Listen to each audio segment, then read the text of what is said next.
पुरुष है वे अकाम है, कोई काम नहीं होते, न कोई भाव है। इसलिए उनके सामने क्या करना पड़ेगा हमारा। वृक्षों ने जवाब दिया कि व्यासी, जैसे हम सब अपना फल फूल समाज के कल्याण के लिए त्याग देती हैं, उसी प्रकार आप अपने पुत्र को समाज के कल्याणार्थ छोड़ दीजिए, उनको मुक्त कर दो महाराज। ऐसे सुखदेव जी महाराज हैं।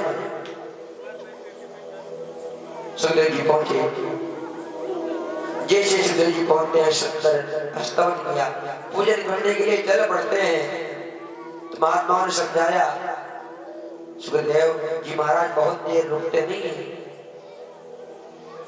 इनसे अपने प्रश्न करो महाराज, नहीं तो चले जाएंगे। गोदोहन काल, जितना समय गाय का दूध निकालने में लगता है ना, उतनी समय रुकते हैं सुखदेव जी महाराज, नहीं चले जाएंगे। प्रश्न कर दो। कई प्रश्न किए महाराज। श्री परीक्षित ने कहा, महाराज जिसकी मृत्यु निश्चित हो गई हो उसको क्या करना चाहिए। तब श्री सुखदेव जी ने कहा, क्यों। तब परीक्षित ने कहा, महाराज मेरी मृत्यु निश्चित है, आज के 7वें दिन तक्षक नाम का सर्प डसेगा, मैं मारा नहीं। अरे कहा, तुम्हारे पास 7 दिन है भी, मुक्ति के लिए एक क्षण काफी है महाराज।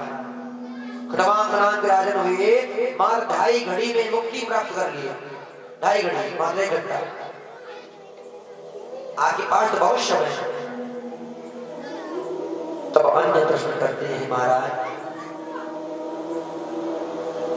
एक मनुष्य को क्या करना चाहिए, अपनी मुक्ति के लिए कौन सा उपाय करे। कथा सुने, भजन करे, अनुष्ठान करे, क्या करे। अन्यत्र कई प्रश्न किए महाराज। मेरे मन में एक भाव है कि जब मंदिर जाते हैं तो वहां हम देखते कई सारे भगवान है, गणेश जी महाराज, भगवान शंकर जी महाराज, नंदी जी महाराज, मैया गौरी, पार्वती, सब है। पहले किसकी पूजा करें। और भगवान जन्म क्यों लेते हैं, भगवान के जन्म लेने का उद्देश्य क्या है। क्या भगवान विष्णु को मारने के लिए आते हैं या फिर कुछ और बात है। यदि भगवान जन्म लेते हैं, भगवान की कितने अवतार हैं, भगवान ने सृष्टि को कैसे बनाया, इस प्रकार कई प्रश्न करते हैं। सुखदेव ने कहा, आपका जो प्रश्न है अति उत्तम है। परियानस्ते प्रश्ना ततो लोकहितं नृपाः। इस संसार के हित के लिए तुम्हारा प्रश्न है, केवल अपने लिए नहीं है, इसलिए ध्यान से सुनिएगा। और परीक्षित को सुंदर ज्ञान दिया है, विश्वास दिया है कि तुम्हारे पास बहुत समय है और इतना समय है कि भगवान की भक्ति तुम्हारे हृदय में निश्चित व्याप्त हो जाएगी, तुम्हारा कल्याण हो जाएगा। भगवान मुकुंद है, मुकुंद मुक्ति मुकुंदा, जो मुक्ति को ही प्रदान करते हैं, निश्चित मुक्ति प्रदान करेंगे,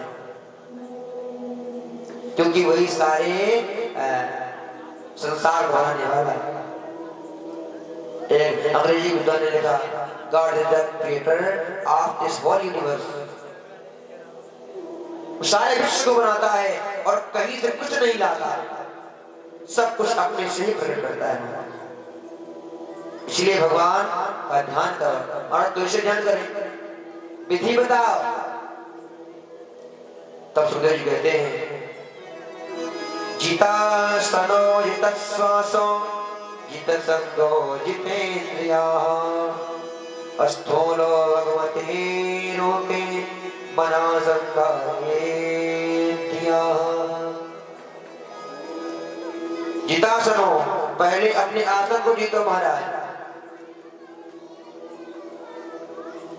यजमान जी की पत्नी जो है, ऐसे न बैठो, ऐसे बैठो, ऐसे न बैठो, इसको दरिद्र आसन कहते हैं। इसको चाहे इंद्र भी बैठे उनको भी दरिद्र होना पड़ेगा महाराज।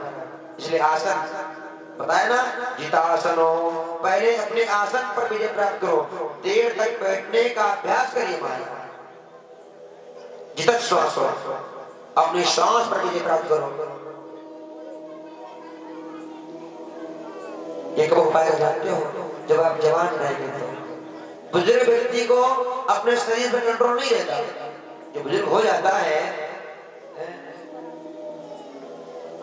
इसलिए जब शरीर सुंदर हो तब भगवान को भजन करें।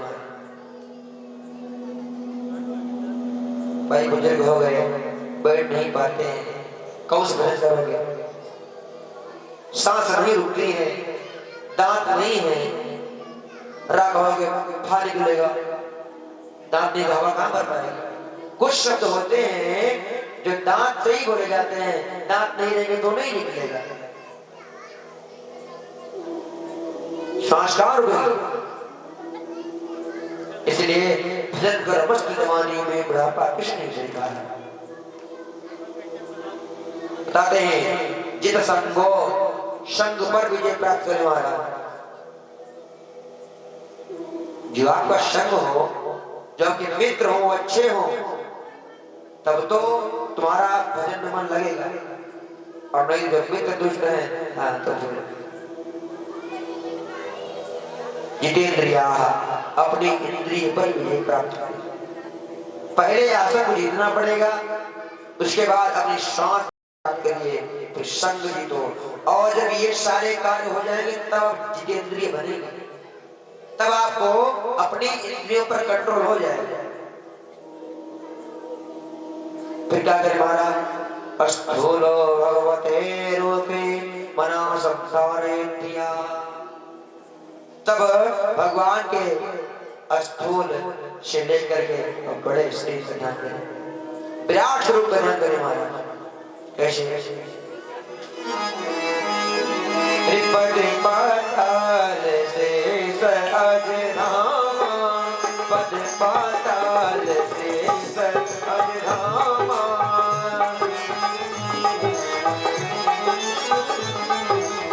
पद पाताल से सजनामा, पद पाताल अपने लोक अग बेसामा, अपने लोक अग बेसामा,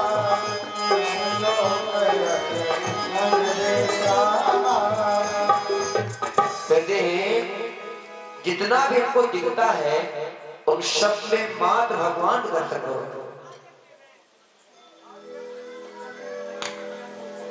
उत्तम भक्त कौन है?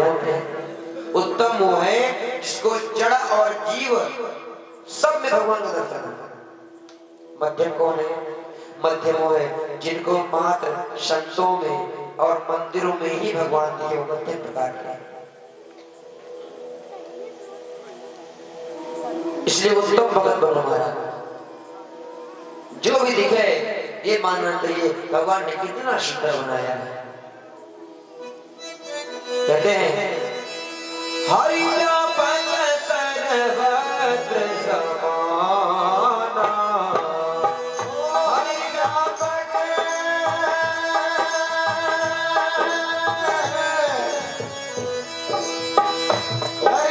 पद सर्वत्र समाना, श्रीमद प्रकट होई मैं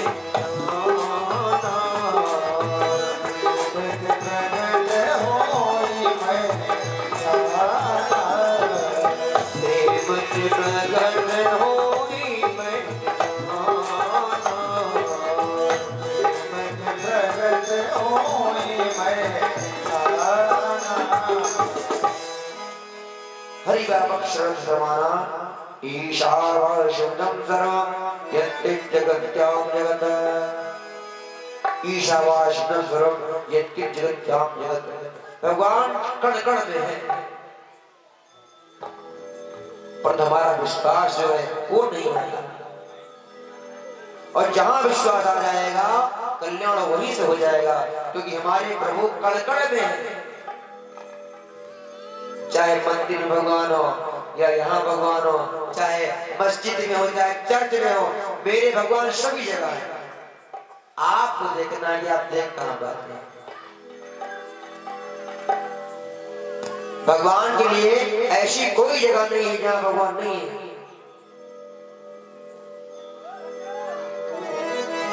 इसलिए हमको भगवान को सभी जगह देखना चाहिए।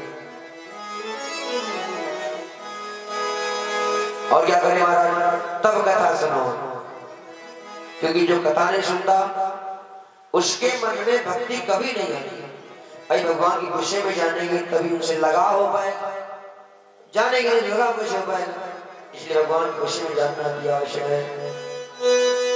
जी कहते हैं जिन हरि कथा सुनी नहीं काना, और श्रवण रंध्र यही भवन समाना। इसने भगवान की कथा नहीं सुनी, मान लो कान कान नहीं है, सांप के बिल मारा, उन कान कोई मतलब नहीं। और जो नहीं करे राम गुण गाना, जी सदा जो जी समाना।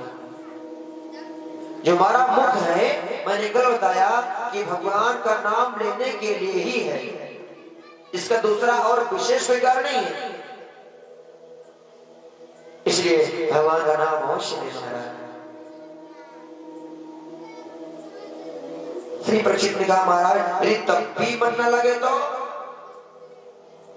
तब कहा देखो, यदि भगवान की कथा सुनने के बाद भी आपका मन भगवान की तरफ ना जाए, तब कहते हैं अरे पिछले जन्म के पाप से हरि चर्चा न सुहाए, जैसे ज्वर के वेग से भूख विदा हो जाए। जैसे बुखार के आने पर भूख चली जाती है, उसी प्रकार मानना चाहिए कि हमारे ऊपर पाप लगे हैं, इसलिए कथा नहीं अच्छी लगती। आज कथा का तीसरा दिन है महाराज, और तीसरे दिन हमारे यजमान जी ने कहा दोपहर में महाराज कथा 5 बजे से कहा, 8 बजे लोग नहीं आ पाते, 5 बजे कौन आया बताओ। मैं तो 24 घंटे अवेलेबल हूँ यहाँ, परंतु माताएं आती है कथा सुनने के लिए, और ये 6-7 बजे के बाद ही आ पाएंगे। पुरुष जो होते राज देंगे आपको, पर आएंगे नहीं, स्वयं नहीं आएंगे। इसलिए आइए, जो समय आपके पास हो आप उसका सदुपयोग अवश्य करें महाराज। मात्र चर्चा न करें, भगवान तुम्हारे अनुसार नहीं आएंगे। ट्रेन जो है तुम्हारे साथ नहीं आएगी, ट्रेन के समय पर आपको जाना पड़ेगा। और लोग चाहते हैं कितना सुविधा हो जाए महाराज, कथा हमारे द्वार पर भी हो रही है, अब जब हम चाहें तब कथा होगा। ले कथा के लिए अन्य कामों को छोड़ो, त्याग करिए महाराज, तब कथा अच्छी लगेगी, तब श्रद्धा जागृत होगी। कथा को अपने अनुसार न चलाओ, कथा के अनुसार चलो महाराज, तब लाभ होगा। अब कोई कहे महाराज अब दोपहर में सुबह समय नहीं है, अब दोपहर में आरती करेंगे, नुकसान ही फायदा, नुकसान। देखा है समय पर किए गए कार्यों का लाभ मिलता है, और असमय किए गए कार्यों का विशेष लाभ नहीं मिलता। एक अंग्रेजी के अंदर लिखा है time it's must important subject in life. जीवन में समय का बहुत बड़ा महत्व होता है महाराज, और जो व्यक्ति समय से ना चला या तो फिर वो समाप्त हो जाएगा या बहुत पीछे रह जाएगा। समय समय पर अपने आप को अपडेट कर लेना होगा, बदल लेना होगा, तब स्वामी चलेंगे, और नहीं तो नहीं चलेंगे। इसलिए भगवान की कथा में आओ और ऐसा बैठो कि मान लो तुम्हारे आगे पीछे कोई नहीं है। एकांत लाभम पत्रौन शाम, एकांत महसूस करिए महाराज। वो कब होगा? जब आपका ध्यान केवल भगवान कथा में होगा, तब ऐसा होगा, नहीं तो नहीं हो पाएगा। इसलिए समय पर आप लोग अवश्य आए। आज परमात्मा ने परीक्षित ने प्रश्न किया था कि भगवान कितने अवतार लेते हैं? 24 अवतारों की विशेष गणना है। और एक प्रश्न किया, महाराज भगवान इस सृष्टि को बनाते कैसे? भगवान के पास कोई सामग्री है क्या? तब कहते हैं परमात्मा शरीर विष्णु भगवान के नाभि कमल से ब्रह्मा जी पैदा होता है।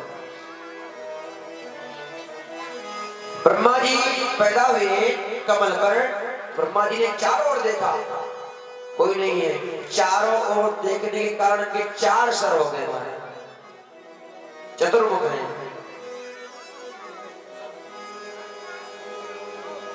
अब उसी तंतु में घुस जाते हैं, जो कमल की तंतु है उसमें घुस गए और कई हजार वर्ष नीचे जाते रहे और कोई न मिला।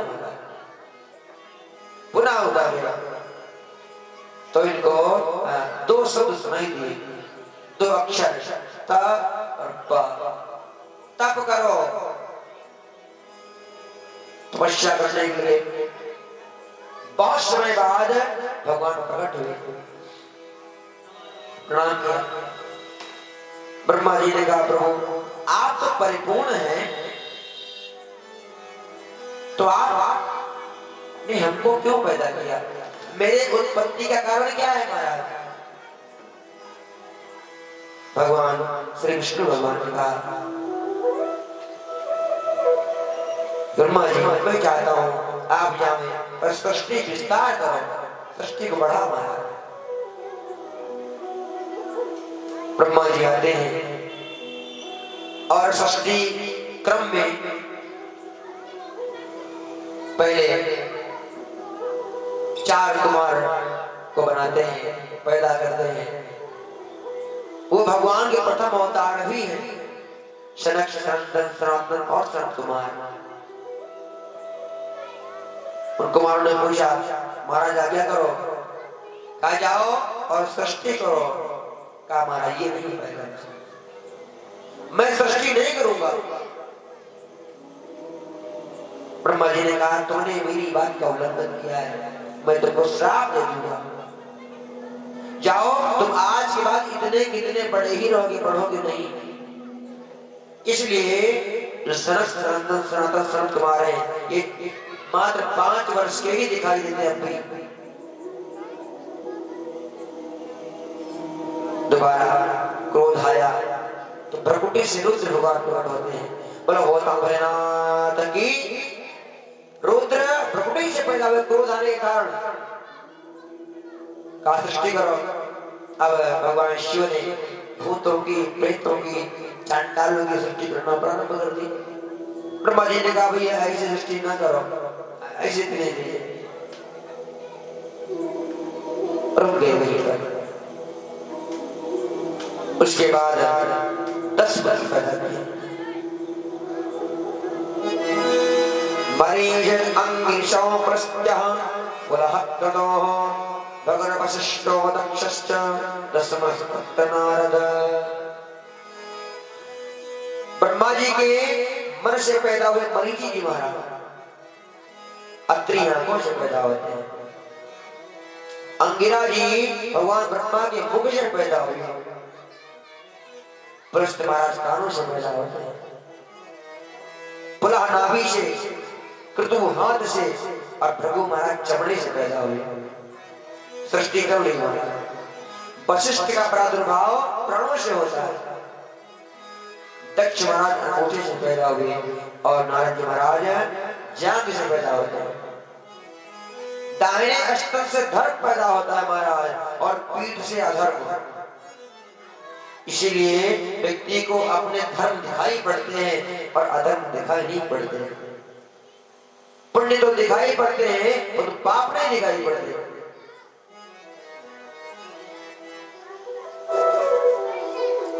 हृदय से काम की उत्पत्ति होती है और भावों से क्रोध की उत्पत्ति होती है। नीचे के ओठ से लोभ उत्पन्न होता है महाराज और मुख से वाणी उत्पन्न होती है सरस्वती मैया। और जैसे ही सरस्वती मैया को देखा है तो मोहित हो रहे हैं। आज उन महात्माओं ने इनका विरोध किया, पिताजी आपका स्वभाव कैसा हो गया? आपकी पुत्री है वो, और अपनी बिटिया को देख करके तुम्हारे ये भाव? ब्रह्मा जी लज्जित हुए और तुरंत उस शरीर को छोड़ दिया महाराज। और वो शरीर उनका ये कोहरा बन गया। पुनः शरीर धारण किया है तो उस शरीर से सरस्वती मैया को वर्ण किया। उसके उपरांत गुहे द्वार से समुद्र और बुधा द्वार से यज्ञ की उत्पत्ति होती है। छाया से करदम जी महाराज किसी ने कहा, महाराज कुछ लोग हमारे दूसरे धर्म के लोग हैं, तुम्हारे यहाँ तो भाई ब्रह्मा जी के मुख से लोग पैदा होते हैं। भगवान के लिए कोई बात बड़ी नहीं है। भगवान चाहे तो सुई की नोक से हानि व्रत कर देंगे, उनके लिए क्या है? उनके अंदर दोष देखना ही नहीं चाहिए। जिसने सारे कृष्ण को बनाया है उसके लिए क्या शक है महाराज? इसलिए हमारे भगवान पर टिप्पणी बिल्कुल न करें, क्योंकि हमारे पास प्रमाण है। जो हम बात कहते हैं उन सभी बातों के प्रमाण है। तुम्हारे पास क्या है? कुछ नहीं है। मैं बता दूं आपको कि बड़े बड़े साइंटिस्ट जो हैं, वैज्ञानिक, वो वेदों पर शोध करते हैं। वेदों पर कोई वैज्ञानिक आज तक हमने नहीं सुना कि उसने कुरान पर शोध किया हो, किसी ने बाइबल पर शोध किया हो, ऐसा मैंने कभी नहीं सुना। शोध होता है तो पुराणों पर होता है हमारा, वेदों पर होता है, क्योंकि वेदों में बहुत ज्ञान भरा पड़ा है महाराज। इसलिए हमारे देवी देवताओं पर टिप्पणी बिल्कुल न करना।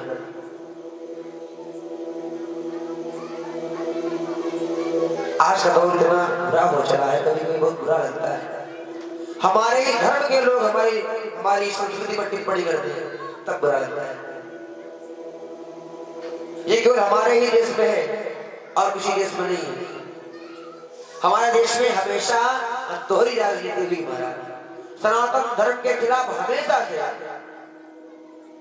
प्रयास किया गया सनातन धर्म समाप्त हो, पर भगवान कृपा अभी हम लोग जीवित हैं। पर ध्यान दें, यदि आज हम लोग नहीं जागे तो बहुत दिन नहीं लगेगी समाप्त होने को। इस हवा में मत रहिएगा कि सनातन धर्म हमेशा रहेगा। रहेगा कब? जब हम धर्म तो रहेगा, धर्म तो कहीं नहीं जाएगा, परंतु गुप्त हो जाएगा महाराज, दिखाई नहीं पड़ेगा कहीं। किसी ने कहा महाराज हम तो आत्मा से भक्ति करते हैं, दिखाते नहीं, मंदिर नहीं जाते महाराज। जब बड़े मन भगवान है तो मंदिर जाने की आवश्यकता है? ऐसी बात बिल्कुल नहीं है। मंदिर जाने से हमारे धर्म में जागृति आती है।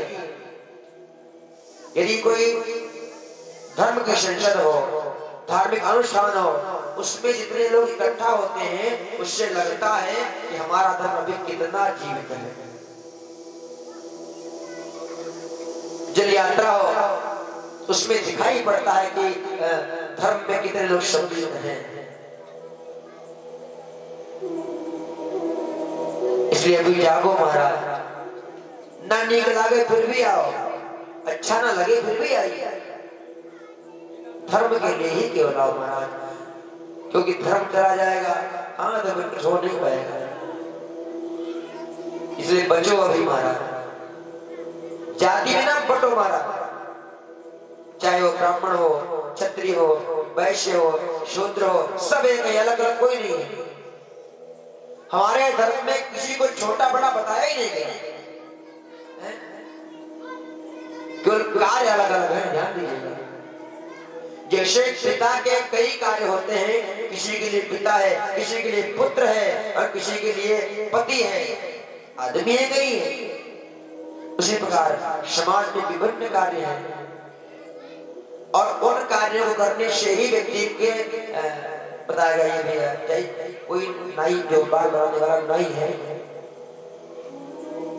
कोई ब्राह्मण वेद बांटने वाला पंडित है, कोई घर बनाने वाला मिस्त्री है, कोई मुहर पल्ला बनाने वाला वो विश्वकर्मा है?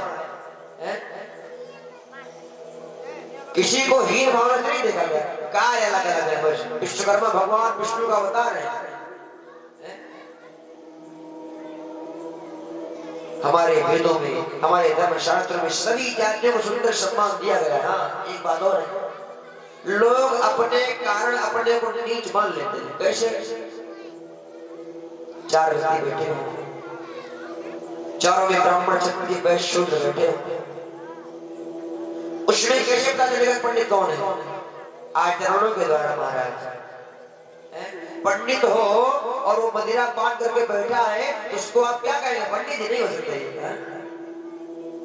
और कोई शूद्र है और वो सुंदर तिलक इत्यादि चोटी उसके सर में है, क्या कहेंगे? पंडित जी बैठे हैं। हमारे यहाँ कर्म के अनुसार जातियां बांटी जाती है, धर्म के अनुसार नहीं।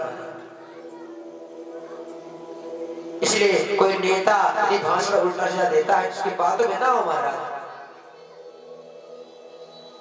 आज एक दूसरे इतना गिर गए लोग राजनीति के लिए कि वो राम को भी गाली देते हैं। हमारे एक मित्र थे, उन्होंने कहा महाराज कुछ नेता जब जाते हैं मंदिरों में तो कहते हैं मंदिर धुलाया जाता है। हमारे मंदिरों में आधार कार्ड देख करके नहीं जाया जाता है। हिंदू हो या मुसलमान, आप हिंदू की बात न करें, मुसलमान जाए कोई रोक टोक नहीं है। हमारे यहाँ कोई रोक टोक है ही नहीं। अयोध्या जाओ, मथुरा जाओ, काशी जाओ, कोई ये नहीं पूछेगा कि आप ब्राह्मण हैं, क्षत्रिय हैं, यादव हैं, पासी हैं या चमार हैं या कोई बिरादरी है, सब एक समान है। सब भगवान के भक्त हैं महाराज, सारे भगवान के ही बच्चे हैं। इसलिए यहाँ जो नेता लोग बताए उनकी बात पर विश्वास बिल्कुल न करो महाराज, वो तो मात्र वोट के लिए खेल लगाते हैं। धर्म को बचाने में हम सबका सहयोग होना है, नहीं धर्म बच नहीं पाएगा। आज से सूत्र जी महाराज कहते हैं कि ब्रह्मा जी के द्वारा सभी संतानें पैदा होती हैं। उपरांत मनु और चंद्रूपा जन्म लेते हैं ब्रह्मा जी के दाहिने और बाएं अंग से। दोनों को ब्रह्मा जी ने कहा जाओ और मैथुन सृष्टि करो महाराज। कहा है महाराज? पृथ्वी पर जाओ। पृथ्वी पर आए तो देखा कि पृथ्वी ही नहीं, जल है सब कहीं, पृथ्वी है ही नहीं। कहां सृष्टि करे महाराज? लौट गए। जब प्रभु पृथ्वी है क्या? उसी समय ब्रह्मा जी को छींक आई और छींक आने से एक शुगर निकलता है नाक से। भगवान की नासिका नंद से भगवान शुगर रूप में 12 भगवान, बोल 12 भगवान की, 12 भगवान प्रकट होते हैं। जैसे गुब्बारे में हवा भरते हो, देखते देखते विशाल शरीर हो गया और जाते हैं और पृथ्वी को जल के अंदर से अपनी सूंड पर नाक पर रख करके लेके आते हैं तो जल पर स्थापित किया हुआ।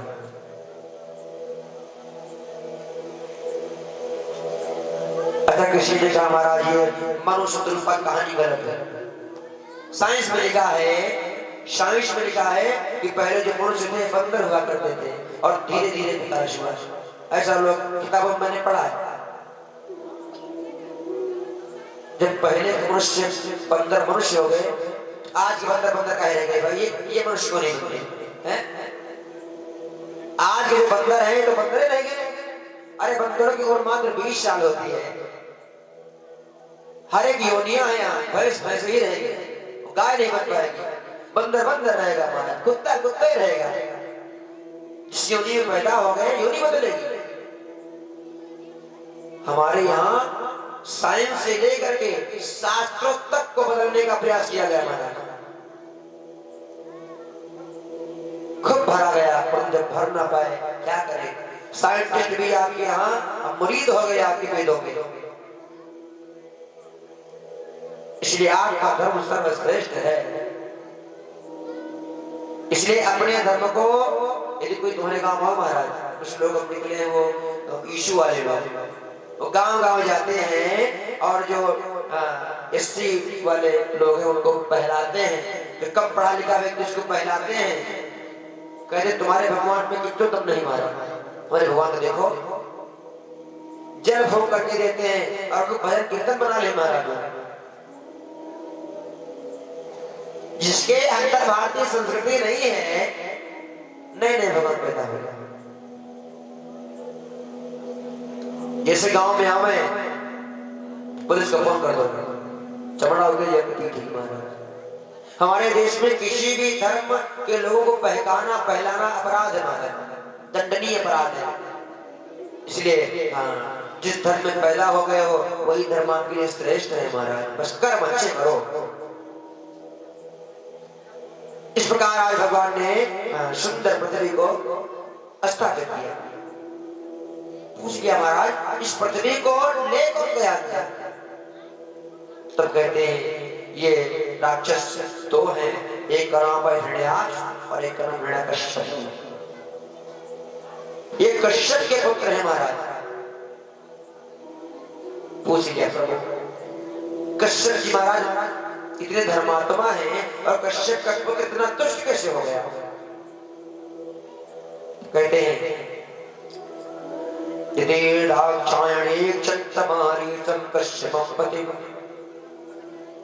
दक्ष की कन्या है दीदी मैया, इनका विवाह कश्यप के साथ से हुआ। एक दिन मैया सायंकाल के समय गोधूली वेला में अपने पति से संग प्राप्त करना चाहती है। अवत्य कामाचर में संध्याया मृदयादिता। कश्यप ने कहा देवी ये समय काम का नहीं है, ये समय राम का है। राम के समय में काम नहीं किया जाता है, इसलिए राम के समय राम को दो, अपने मन को शांत करो। अब स्त्री हट मैया जबरदस्ती कर रही है। समझाते हैं देवी चार कर्म ऐसे होते हैं जो सायंकाल नहीं करने चाहिए। चत्वारि मानि कर्माणि सत्यायां परिवर्जयेत। कौन कौन से? आहारम मैथुनम निद्राम स्वाध्यायं च चतुर्थकम्। चार कर्म। कौन? आहार, सायंकाल के समय आहार ना करें महाराज, भोजन। गोधूली वेला में जब सूर्य अस्त हो रहा हो उस समय भोजन न करें। उस समय क्या करें? भजन करें महाराज। मैथुनम, उस समय पति पत्नी का संग वर्जित है। निद्रा, सोना भी नहीं चाहिए उस समय। और स्वाध्याय, पढ़ने का नियम भी उस समय नहीं है। सायंकाल के समय पढ़ना नहीं चाहिए। यदि कोचिंग वगैरह कोई हो भी उसको उसका समय इधर उधर करो। गोधूली वेला में जो पढ़ता है उसका जो ज्ञान होता है क्षीण हो जाता हमारा।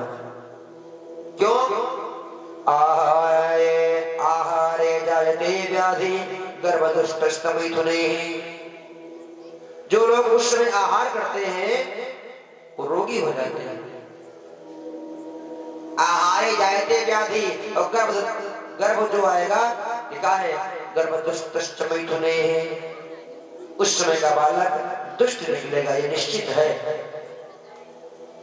निद्रायां हरते लक्ष्मी, जो कि सोएगा उसके घर से लक्ष्मी चुपके से निकल जाए। स्वाध्याये वर्णम ध्रुवम्, जो बालक उसमें पढ़ता है उसकी बुद्धि क्षीण हो जाती है। इसलिए ये कर्म सायंकाल के समय न करें। देवी निकाले हम नहीं मानेंगे, बार बार निवेदन करने लगे और समझाया है देवी जो काम है ना, जो काम शक्ति है ये बढ़ती जाती है, कम नहीं होती। जो भोग विलास कभी कम नहीं बढ़ता और बढ़ता जाता है। कहते हैं न जात कामः कामान उपभोगन शांति हविषा कृष्ण परमेय भूयेवा विवर्धते। जैसे अग्नि में घी डालने पर अग्नि और बढ़ती है, उसी प्रकार समझाया देवी जो भोग है ये समाप्त नहीं होते, भोग भोगने वाला समाप्त हो जाता है। वैराग्य शब्द में आया है भोगान भक्ता वयमेव भक्ता तपोन तप्तम वयमेव तप्ता कालो न यातो वयमेव याता और तृष्णा न जीर्णा वयमेव जीर्णा। तृष्णा जो होती है वो कभी नहीं बुद्धि होती है, मन बुढ़ा हो जाता है, शरीर बुढ़ा हो जाता है, पर तृष्णा कभी बुद्धि नहीं होती है। बार बार कहने के बाद में न मानी तो श्री कृष्ण जी महाराज को मैया की बात माननी पड़ी, परंतु बाद में श्राप दे दिया देवी तुमने हमारे साथ जबरदस्ती किया है, इसलिए जाओ जो पुत्र होगा वो दैत्य हो जाएंगे। अब मैया चरणों में गिर गई, बड़ा पश्चाताप हुआ, हमने बहुत बड़ा अपराध कर दिया, क्षमा कर दो महाराज। अरे मैं क्षमा नहीं कर सकता, तुमने बहुत बड़ा अपराध किया, मैंने समझाया फिर भी तुम न मानी,